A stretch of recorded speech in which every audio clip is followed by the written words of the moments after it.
Alright, so YouTube, welcome back to the channel. Welcome back to the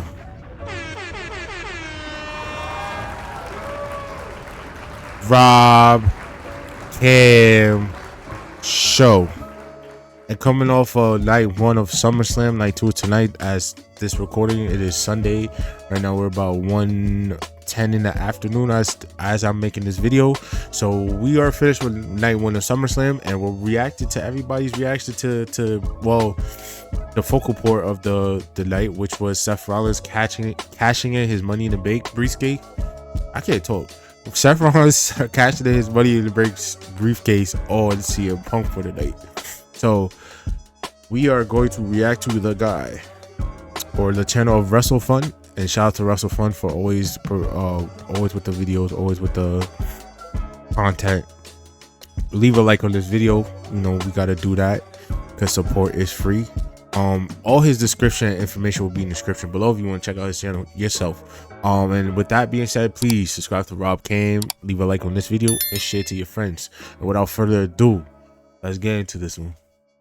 If you mastered the art of wrestling with surgical precision, limb by limb, no movement wasted, you might be the excellence of execution, Bret Hart.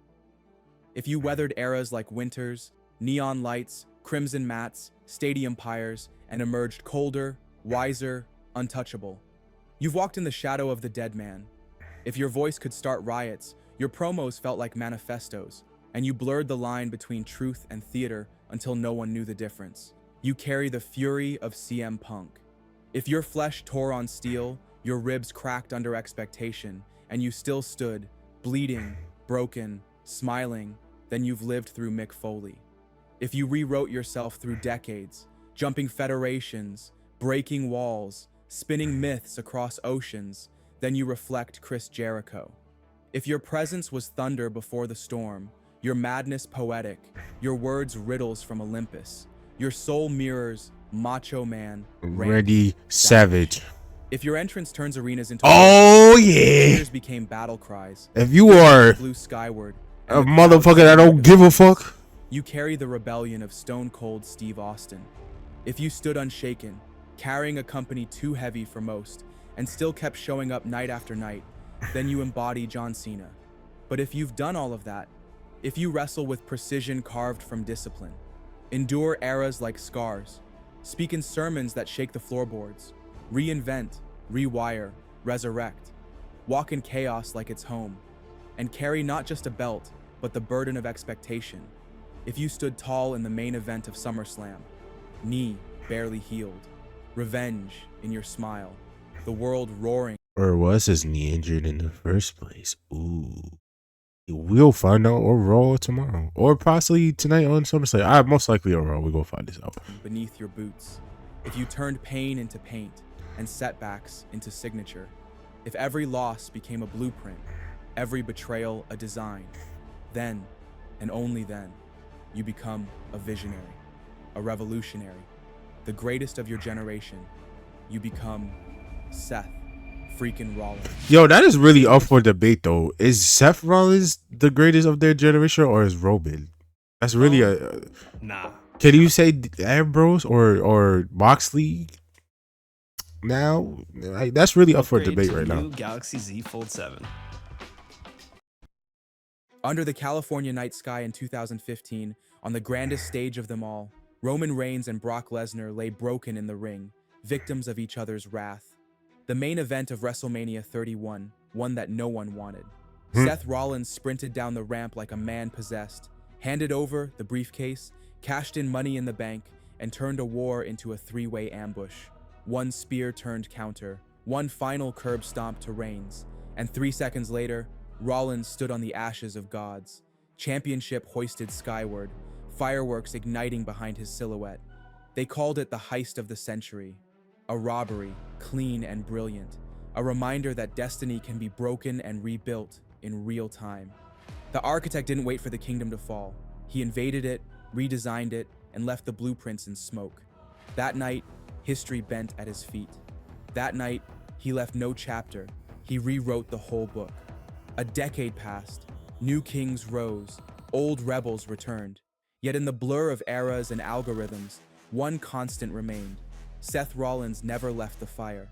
When the foundation beneath him collapsed, when his own knee betrayed him, he rose again, not as a man limping toward recovery, but as a messiah. When the fires of hell burned him, he danced through the smoke and emerged reborn as a revolutionary. But crowns always went to the prodigal sons, so he flipped the script, aligned himself with the greatest mind in the business, and marched forward with monsters at his command. Now, 10 years later, SummerSlam 2025, MetLife Stadium. The final match of the night was sacred in tone, soaked in decades of unfinished legacy. CM Punk walked in with scars beneath his skin. But can we be honest here? The fact that a lot of people didn't see like the Seth Rollins thing or this match happen, like, bro, that night where I think it started off with Seth and I think Gunther was out there. Seth came out and he was warning Gunther. I think the night after Money in the Bank, it could have been, and then CM Punk came out. It was one of them nights that where Gunther and Rollins were talking, and then CM Punk came out and chased Rollins all the way up to into the crowd, all the way outside. Not all the way, but came in the ring, and then him and Gunther he pushed Gunther to the ground. They had their little spat. I feel like in that moment we should have known where they were going with this whole storyline. In that moment, in that segment alone should have told you where this was going. To me, from locker rooms, lawsuits, surgeries, and spotlights. But this was his resurrection. Across from him stood Gunther, a machine sculpted from discipline and war. Cold, technical, untouched. Their match was thunder in slow motion. Gunther hammered Punk with methodical brutality. Every chop an execution, every suplex a statement. Punk bled, staggered, crumbled, and rose again. He refused to stay buried. He kicked out of power bombs. He clawed through a sharpshooter. Every second was a heartbeat away from ending. Then came the crack in the storm. Gunther climbed the announce table. Arrogance bloomed. He taunted. And Punk struck. His body shattered on the table, and with it, the balance of the match. Gunther rose bleeding, dazed, wounded in pride and flesh. Punk's second wind hit like vengeance. One knee, one go to sleep, and then another, and then the count. 1, 2, 3. CM Punk stood in victory, eyes wide with the weight of it all. The crowd howled.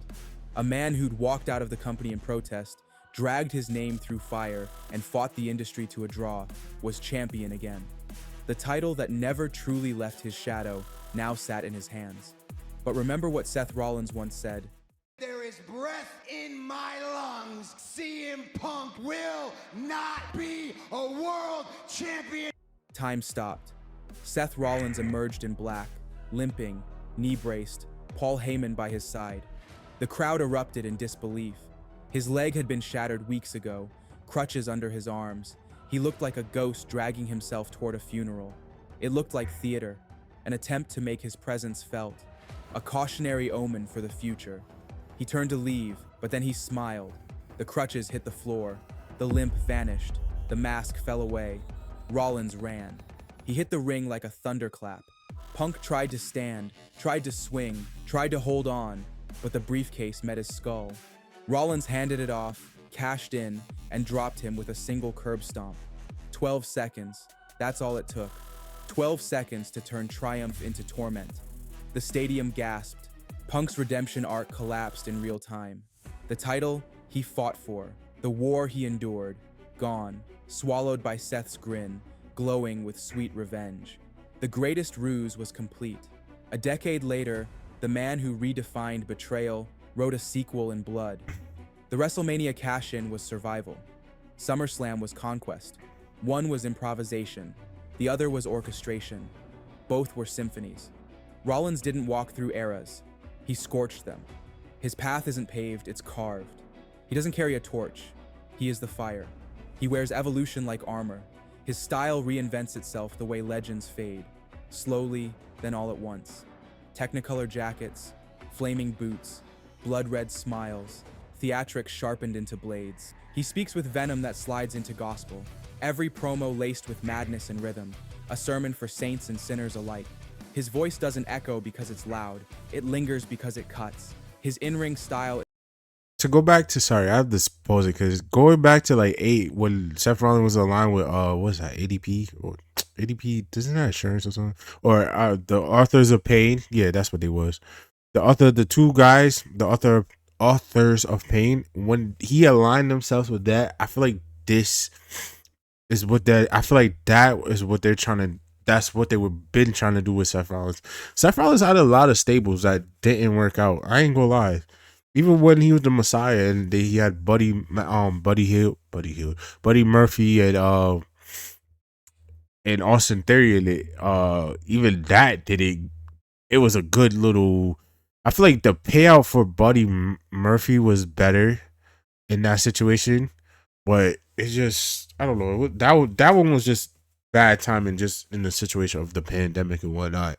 I think the one with with AOP, I feel like that one was just WWE didn't see anything in the two guys because they got a release once again. So it's unfortunate, but I'm glad to see something with Seth in the faction is now sticking. Is a collision of legacies.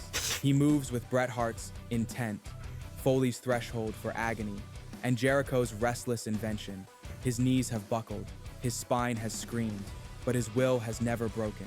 He isn't chaos, he's the composer of it. When the glass shatters, fans remember Austin. But when the lights drop and the choir begins, they sing for Seth. He earned that song, note by note, with sacrifice, with silence, with years as the man behind the throne. The match that stole the show, but never got the poster. The name they called when no one else could deliver. He fought for main events that weren't written for him, wrestled with joints on fire and cameras indifferent, carried a company on his back while headlines chased shinier things. Rollins is the blueprint others color over. He builds cathedrals in rings others treat like stages. And when the bell rings, he becomes scripture, fluid, violent, transcendent. From the Shield's ashes to world title gold. From authority's puppet to visionary. From exile to architect. From silence to a stadium full of song. Seth Rollins isn't the future. He's the page they're all written on. He isn't an echo. He's the bridge, the wound and the weapon, the oath and the betrayal, the scream and the silence. He doesn't carry eras. He compresses them into his stride. He doesn't chase legacy. He bleeds it from the turnbuckles. He doesn't ask for respect. He takes it with precision. Every match is a rebirth. Every entrance a ritual. Every betrayal a calculated doctrine. Seth Rollins isn't waiting for history to crown him. He is history, the visionary, the revolutionary, the storm that outlasted every forecast, the modern-day Mr. WrestleMania, the greatest wrestler of this generation. And when his name is etched into time, it won't be whispered in reverence. It will be chanted, screamed, burned into the walls of arenas. There will be wrestlers in the future, but there will never be another Seth freaking Rollins. If you watch till the end, make sure to hit the like button. Click on the screen to find out how TKO ruined WWE. And don't forget to subscribe for weekly videos ahead. Which Apple computer you go with? Largely. Shout out to the boy. Shout out to Russell Fun and their channel. Like I said, all the information will be in the description below if you want to check out their channel. When not, shout out to them for the video. And with that being said, that was a great video to watch. Shout out to Seth Rollins, definitely one of the best wrestlers of his generation. And someone that's always, you know, retooling himself, reshaping his vision, and just doing what's needed to stay relevant. And I feel like he's very great at that. He does deserve his flowers, definitely, because he's been doing that for years. And although a couple times it did click as the Beast Slayer or whatever, when they started turning on him in the situation with the Fiend and stuff like that, but you know, things take time, just like how Roman needed time to become the tribal chief, and that's that is his greatest character to this date. But as for wrestling, I feel like Seth, as a wrestler, I feel like Seth is the greatest in that generation. I feel like character, you could save Roman, but Seth definitely has an argument just because he tends to reinvent himself so often, and it maybe not in the beginning for a couple of people, but it always works out for him in the end. You know what I'm saying? But yeah, so those two, you know, definitely carried this generation along with Ambrose or Moxley in the sense of, you know, hardcore and who he is in AEW. You know what I'm saying? Shout out to AEW. I can't believe I'm saying this,